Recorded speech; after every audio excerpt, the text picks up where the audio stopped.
Ito'y kasunod lamang nung pagtatanong ni Atty. Gerald Respicio. Huwag natin silang busalan.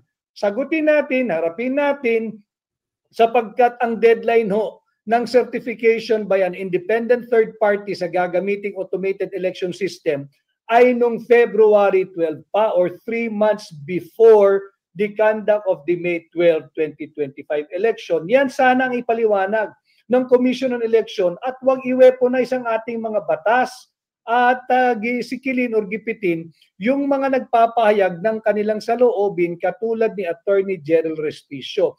I saw one of his interview. The lawyer, the guy, he laid down yung kanyang qualification and apparently he is also an expert in IT. Tama. So bakit mo questionin? He is also an expert in IT audit. Siya ay lawyer at accountant. At dito magdududa ho kayo mga kababayan, huwag tayong pumayag sa ganitong pambubudol. Yes! Yes! Sorry lang natin. Duterte! Duterte! Duterte! Duterte! Woo! Duterte! Dito, sa Tondo nangyari ito, merong tawag dito, motorkid, Sino to? Ang tol nyo, Oo, star. Oo. Tapos, ang sigaw ng tao, Duterte. Yes. Good morning mga kasama. Nandito na naman si Kuya Goods nagbabalik. At syempre, kung hindi ka pa nakasubscribe sa ating channel, pa-subscribe na lang po at hit mo na rin yung bell para laging updated sa ating mga video. Anak ng tipaklong, survey pa lang wala na. Oo, hindi na ho umusad. Ang taas, ang laki ng diferensya. Tapos magtatangka ka pang lumaban. Hindi ka na nga pinapansin sa kalokohan. Tapos eto ngayon. Ngayon, buti na lang napag-isipan dito ayon sa balita ni Robin, napag-isipan niya umatras na lang. Mabuti nga. Mabuti nga umatras ka na lang dahil wala talagang maniniwala sa'yo. Oo. Yung ang taga-suporta mo, parang ayaw ka na i-vlog dahil hindi kayo pinapansin ng tao. Oo, ayan yung balita Sino ba ito? Kilala nyo ba yun? Type nyo sa comment section. At mag-aral ka, Attorney Castro. Oo, ayan ang title dito, Daldal, Manira lang alam. Ayun, proof tekiya, binasag si Attorney Castro.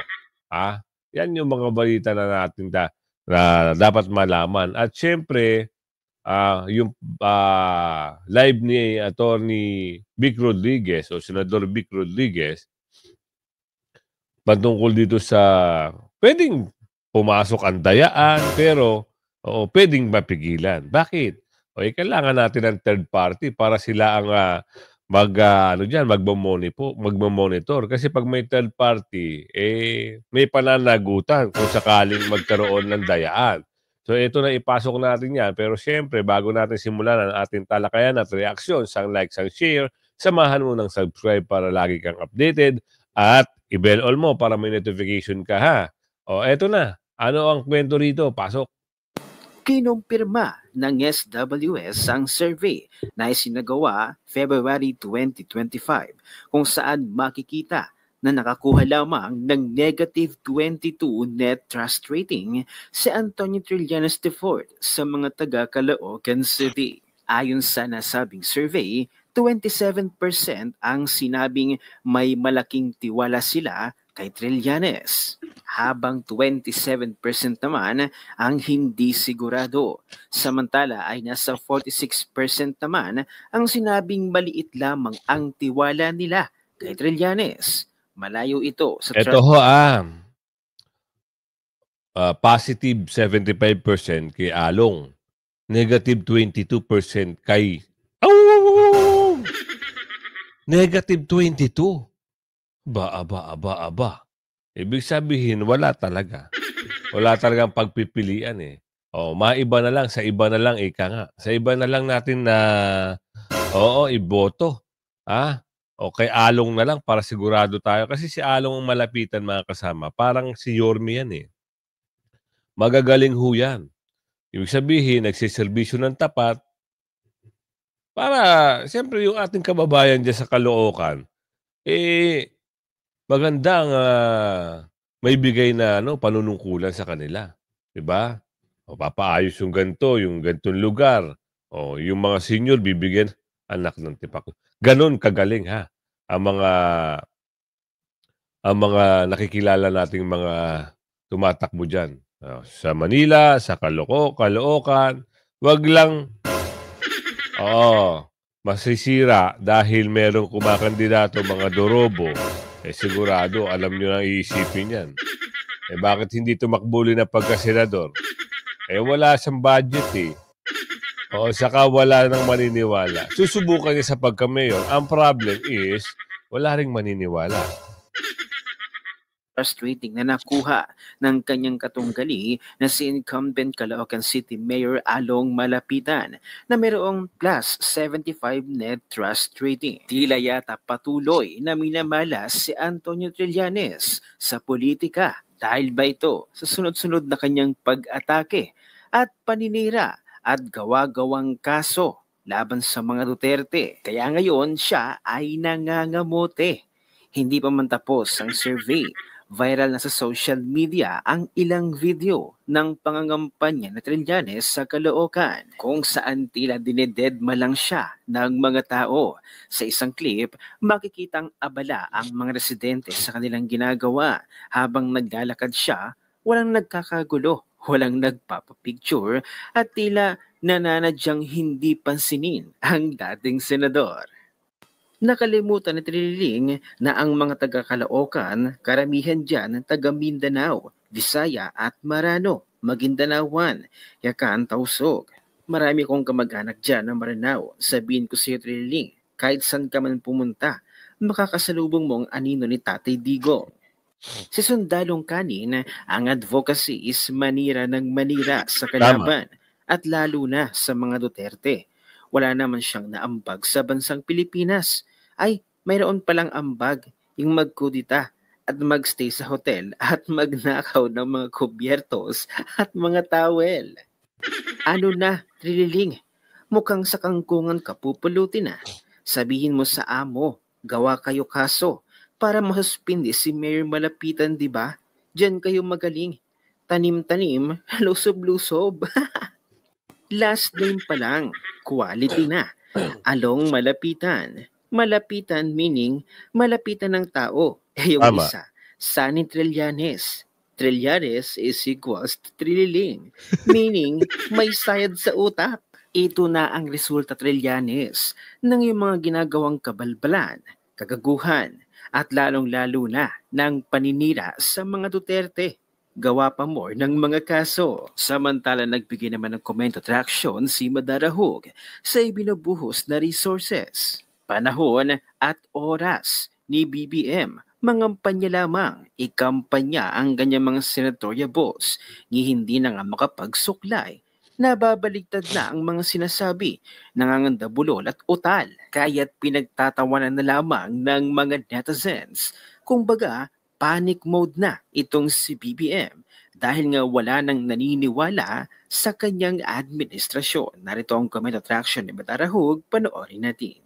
Grabe yung binubuhos na panahon, oras at resources sa kampanya para sa mga senador ng administrasyon. Si Pangulong Marcos mismo ang nagtatalumpati, hindi na makapagsuklay, nagkakanda utal-utal na, bali-baliktad na yung mga sinasabi. Talagang parang panic mode ba? Parang nagpapanik sila. Kasi siguro meron silang actual survey na hindi dinaya na survey na nakikita talaga na yung mga tao mas prefer nila itong mga kandidato ng PDP laban kahit hindi mga popular dahil nga galit ang taong bayan sa nangyayari sa Pilipinas ngayon. Tama. Under the administration of PBBM. Parang kahit saan ka pumunta, pipiliin nila ang mga kandidato ng PDP laban kaysa sa mga kandidato ng administrasyon. Dahil nga, madadagdagan lang yung gagawa ng kaduhan sa Ayan may ads lang tapusin lang natin yung ads. Pilipinas kung mananalo sila. Parang nakikita ng mga Pilipino na ang pag-asa para maayos ang Pilipinas, ipasok natin itong siyam na ito. Dahil pag mapasok itong siyam na to, baka mapilitan magpa-drug test ang Pangulo. Tama. Baka mapilitan na ayusin yung pagpapatakbo ng gobyerno kasi nga meron ng pupuna, may mag-iimbestiga, at merong magtatanong. Nako, eto na. Tama nga naman sinasabi ni Boss Madarahug, yung siyam na yan, yung PDP line na yan, pag lahat yan ay nakapasok, merong magre-recommenda, merong magsasuggest, merong magkukonbinsi, at merong mag-uutos na. Ang laban ngayon doon is number game. Ibabalik natin sa kanila, ha. Pag nanalo ang PDP line, mapipilitan itong si Bongit na magpa-drug test. 'Di ba? Alam na kung anong mangyayari. Pag yan ho ay nag-positive, sigurado, shoot sa banga. Shoot! Kung anong nangyayari sa bayan natin. Kasi sa ngayon, ang tinitingnan na lang natin yung Supreme Court. Doon lang natin nalalaman sa oral arguments, PhilHealth pa lang na issue yan, yung nangyayari sa pundo ng bayan ng Pilipinas. Hindi lang ho PhilHealth, marami pa yan, hihimay-himay niyan. Pero mas maganda, sabi ko nga, PDP line at yung mga party list na nababanggit natin lagi. So, ulitin natin, PDP line.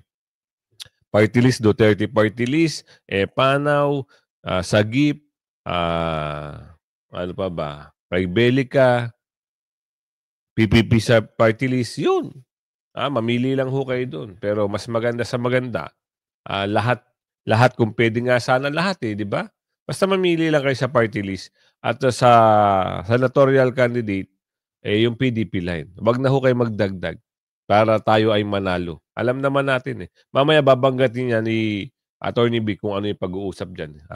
Pero ipasok natin ito. Yung attack dog, Sinabing attack dog to Sino ang nagsabi sa kanya? Kayo na ho bahalang humusga. Kung sino makikita nyo rito, kung sino yung sasabihan niyang attack dog dito. Talaga namang maaari dahil hindi naman kasi parang kung ikaw ay professional, parang hindi mo dapat ganon yung image mo parang kang palengkera na nagsasalita sa harap ng mga tao na ang mga tao naman ay nabubuwisit sa'yo. Kilala nyo ba ito? Sino ito? Makikita at malalaman nyo sa video na ito kung sino ay pinapatungkulan dito. Tuloy. Kailangan na pag-aralan mo. Kaya ako nga sinasabing attack dog siya Kasi, sige, yan ang pinabili ng suka. Na walang gawin kundi kumuda ng kumuda na hindi nag-aaral. Yan. Sayang yun. Kasi babalik ulit tayo dun sa part ka ng Presidential Communication Office. Presidential. So, you should at least be... Ngayon, kung ang role mo ay umatake ng umatake, edi ilipat ka as spokesperson sa campaign team. Tama. From sa Office of the President. Bigyan natin ng kahalagahan ng Office of the President. Kasi meron diyang institusyon at meron diyang presidente. Ngayon, kung ikaw ay ganyan at ikaw ay kinuha para bumanat ng bumanat, sa tingin ko dapat hindi ka nasa Presidential Communication Office. Kasi ang taong bayan, tuwi siyang bubukan ng bibig. Ang iniisip, si Pangulo, ganito magsalita. Pangalawa, parang hindi naman ganyan si Pangulo. Pangatlo, lumiwanag ba ang gustong sabihin ni Pangulo? So sino ang lumulubog tuwing si Undersecretary Castro ay nagsasalita? Kasi kita mo yung sinabi ni Senate President, no? Excited. which means you have to calm your nerves and study. You cannot just be blubbering and hitting everyone. Because definitely for this administration to sing. Ang paglilinis. Susunod, kung hindi ko natapos ang aking dapat tapusin, nasa sumusunod para isipin, itutuloy ko ba ito? Ngayon, kung 3 taong kang wala kang ginawa, kundi manira ng kapwa-tao, sirain si Presidente, kaninong kasalanan yon? Kasalanan ni Duterte? Diba? Kaya ang joke parati, kasalanan ni Duterte. Again, uulitin ko, every time you mention the word Duterte, the base gets strong. That is the surest way to wake up the base ng mga Duterte at tumulong sa eleksyon. So, hindi ko alam kung paano pupunta itong kay Yusek Castro kasi wala akong nakikitang from day one, banat ng banat kay Duterte. So, kung ikaw ngayon ang tagapagsalita at may 3 mga kaso na na sunod-sunod na pag-uusapan, oral arguments sa Supreme Court, paano ka pipivot?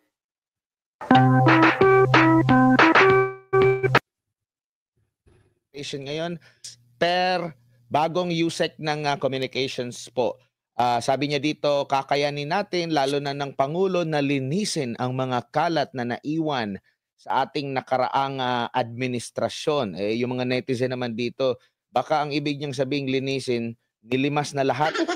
Yung mga dapat limasin, talaga yung mga netizen. Prof, ano masasabi niyo po rito? At syempre, yung kanyang communications, medyo kakaiba. Prof. Well, Admar, the moment na pinangalanan si Yusek Castro, makikita naman talaga natin na may certain role siya. Ang role niya para batikusin, ang role niya para sagutin, ang matagal lang sinasagot. Ang problema, 3 taon delayed ito. No, sana at ang istorya niya, ng kasaysayan niya, na-elect naman ang Duterte, ang Marcos at Duterte on a program of continuity. Opo.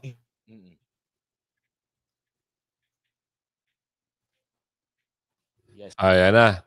Narinig natin. Ipasok natin mamaya-maya yung nawawala si Prof. Balikan lang natin si Prof. Kasi nga, tama nga. Diba? Ang nagsanib puwersa ang Marcos. Ayan. Supposedly, Lidmar? Okay, paulit niya po, Prof, kasi medyo naputol tayo. Sige po, go ahead po.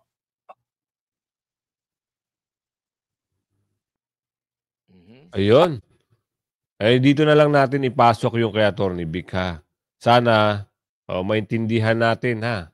Maintindihan natin at maintindihan din ng ating mga kababayan yung mga bagay-bagay, dapat talaga kasi. Oo. Pag-isipan ng Comelec talaga mabuti. Baka mamaya kasi meron, alam nyo na yon, ha? Bakit? Sino ba ang boss nito? Si chairman. Sino ba ang boss niyan? Di umano. I see. Kilala nyo na. Tuloy. Buwan, bago mag-eleksyon, mayroong third-party certification ang Comelec. Dapat makakuha sila ng third-party certification. Isa-isang independent body na magse-certify na walang sablay ang gagamiting automated election system. Ang deadline po niyan ay 3 months before the election. Dapat ay nakakuha na ng certification ang Comelec na foolproof o walang vulnerability yung system na gagamitin ngayon. Today is already March 3. Ang deadline po dapat niyan kung 3 months before election ay February 12. February 12 dapat po ay nakakuha na ang Comelec ng tinatawag nating independent third-party certification na hindi nga po pwedeng dayain o hiihak yung sistemang ginagamit nila. Hanggang ngayon, tahimik ang Comelec kung bakit wala pa silang third-party certification. Dapat ito yung sinasagot nila, magandang napapag-usapan sapagkat related po ito doon sa inilabas na saloobin nung abogado, ating kumpanyero na kinasuhan ng unlawful utterance yata ang kinaso, hindi libel eh. Unlawful utterance ng COMELEC. Bakit mukha Ito yung isang IT at CPA na magaling na abogado. kasuhan yung tao? Nagpapahayag lang naman siya ng kanyang reservation sa ginagamit ninyong sistema ng Miro. Tama. Dapat yan sagutin. At ang mapapansin natin, I do not like to think, but it seems that the government, even the COMELEC, is weaponizing itong Article 154 para patahimikin yung pumupuna at nagbibigay ng kanilang pahayag regarding the vulnerability of the automated election system to be used and to be deployed this May 12, 2025 election. Dahil ayon nga po sa RA 9369, yung ating automated election system law, dapat yung gagamitin mong sistema ay nagamit na ng at least 2 beses sa isang automated election system din. Meron itong proven track record, proven capability na hindi madadaya yung sistema. Ang tanong, ang Miro ba meron ng proven track record?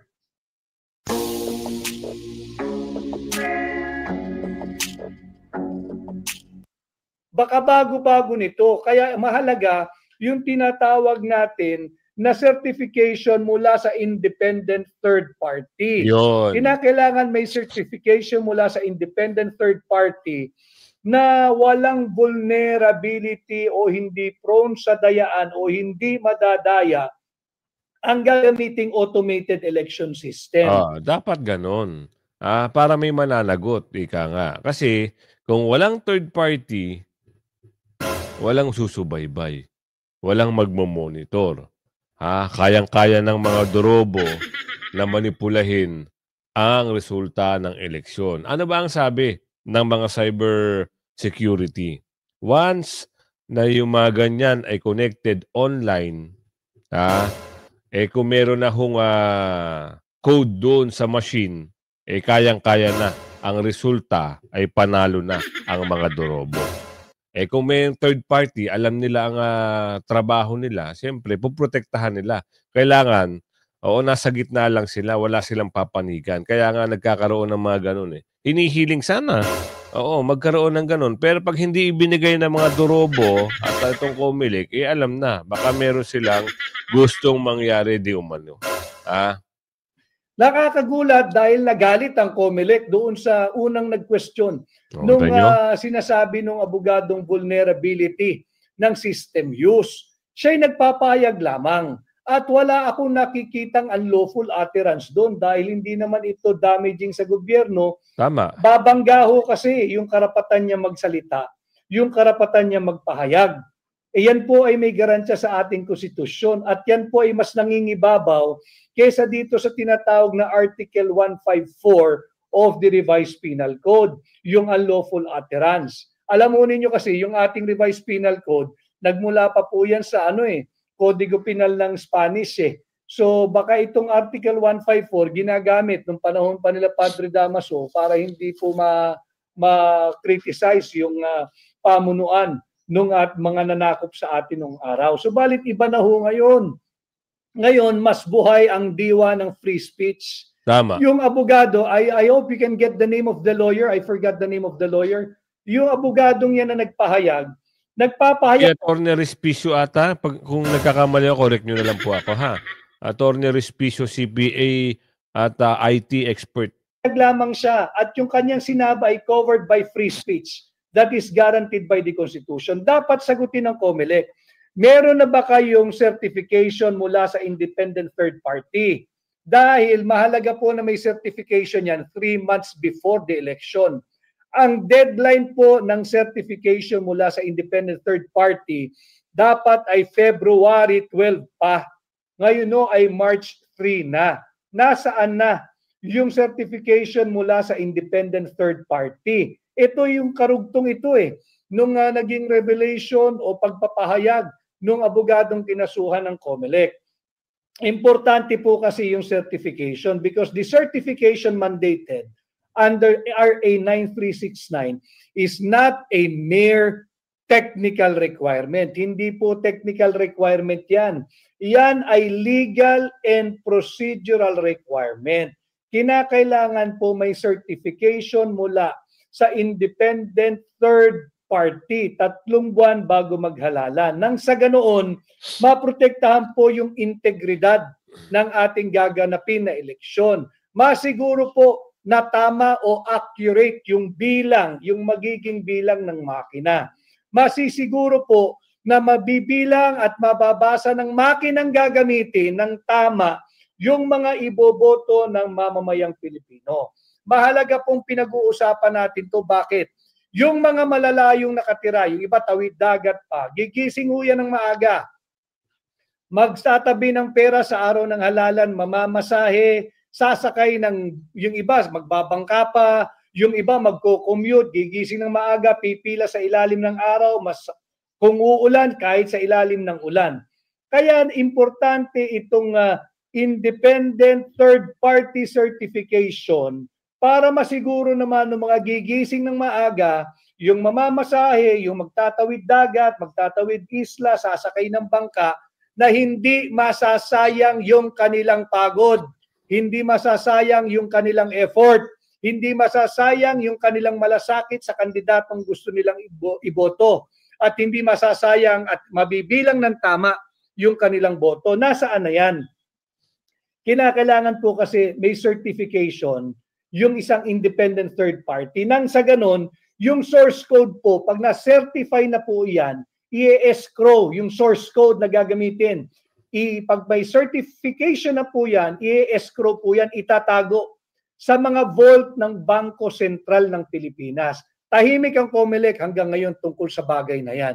Imbis na busalan ninyo si Vice Mayoral Tibet pala ng Isabela, imbis na busalan ninyo si Attorney Jeryl Respicio. Maraming salamat, Attorney Jeryl Respicio. Isa kang maisog sa iyong paglalahad ng iyong saloobin regarding the vulnerability of the automated election system to be used under the Miro technology or Miro system. Susugan lamang po natin yung paglalahad ni Attorney Jeryl Respicio. Dapat instead na siya dinimanda o kinasuhan ng COMELEC, dapat sagutin ng COMELEC, meron na ba kayong third-party, independent third-party certification? Para nang sa ganoon, mailagay na sa escrow o sa vault ng Central Bank o ng Bangko Sentral ng Pilipinas yung source code. Imbis na busalan ninyo si Attorney Jeryl Respicio na nagpapahayag lang ng kanyang saloobin o reservation sa gagamiting system, itong automated election system, anong masamang pag-usapan yung vulnerability? Malinaw naman yung mga requirement under Republic Act 9369. So, itong ating pagdidiskurso ay bawal na rin? Tayo rin ba ay kakasuhan ng violation ng Article 154 ng ating Revised Penal Code, yung unlawful utterance, dahil tayo ay nagdidiskurso sa isang napakahalagang usapin?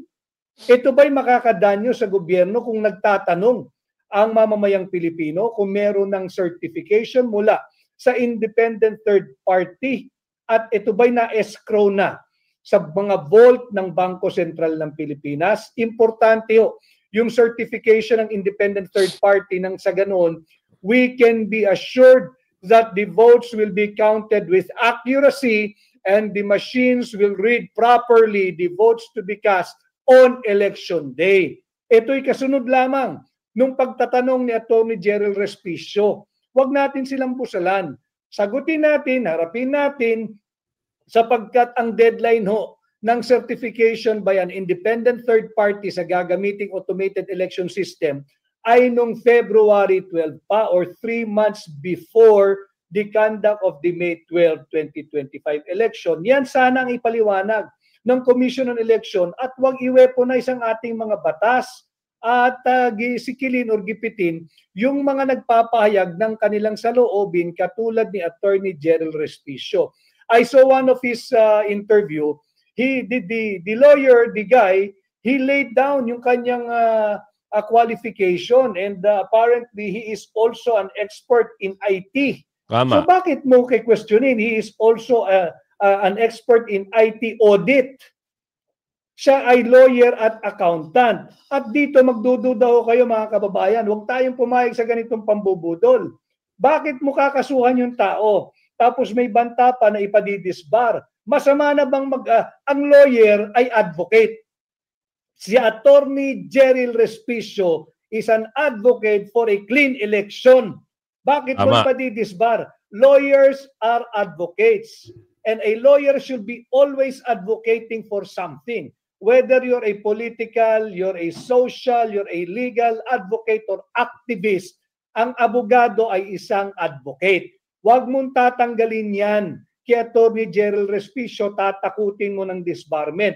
Pati lisensya niya bilang accountant, tatanggalin mo. Ito ay talagang panggigipit. Bakit? Bakit hindi mo sagutin? Kagaya ng ating tanong ngayon, meron na bang certification coming from an independent third party? Yang system na gagamitin mo mula sa Miro. Ang requirement ng RA 9369, dapat meron na 3 months before the election. Ang 3 months na yan, lapse on February 12, 2025. Marso na ngayon, March. Oh, kita nyo, dito nyo malalaman na itong nakaupo dyan sa Comelec, talaga naman. Kita nyo, pinapasagot. May Niro na ba? Meron na ba? Wala. Tapos bubusalan nyo yung bibig ni Attorney Respicio para lang maghayag. Yun ho ay nagkokomento at nagsasuggest. Baka naman mahina naman po talaga ang alam nyo na, yung mga sistema nyo dyan sa machine nyo. Pwede naman i-correct yan sa pamamagitan ng binibigay na suggestion ni Attorney Respicio. Pero bakit papadispar nyo ang tao? Tatanggalan nyo pa. Baka tao ba yung ginagawa nyo? Aba, hindi ho. Nagkakamali ho kayo. Kaya nabanggit dito ni Attorney Vic, ang ginagawa nyo, para lang siguro may pagtakpan kayo at gusto nyo manalo ang sino yung sinusundan nyo, ganito. Hindi ho kayo poporma. Ibigay nyo yung third party na sinasabi ni Attorney Vic. O, yung Niro. Niro ba tawag doon, Attorney? Oo, yan na. Sabi ko nga sa inyo. At meron pa akong ipapakita sa inyong slide. Medyo kakaiba lang ito eh.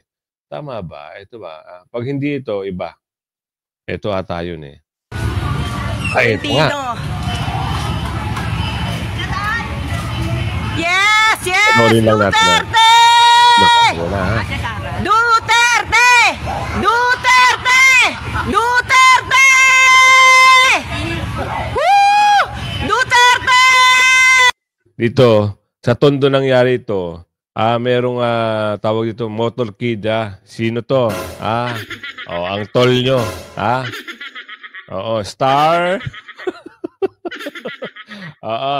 Tapos, ang sigaw ng tao, Duterte. Tingnan natin, ha? Duterte! Duterte! Duterte! Duterte! Yes, Duterte! Duterte! Duterte! Duterte! Duterte! Duterte! Duterte! Duterte! Duterte! Yes, Duterte! Duterte! Duterte! Duterte! Duterte! Duterte! Duterte! Duterte! Duterte! Yan mga kasama. Diba? Nag-motorcade ka, imbis na ikaw ang sisigaw ng tao, Duterte. Ay nakakahiya, ano? Kaya isip-isip din. Akala mo siguro, dumikit ka dyan sa dinikitan mo ngayon, mananalo ka. Pasensyahan na lang ho, taong bayan na humusga. Kaya sabi ko sa inyo, abang-abang kayo mga kasama sa laging pag-upload natin. Everyday, umaga at hapon, meron po tayo. Hanggang sa muli, bye-bye.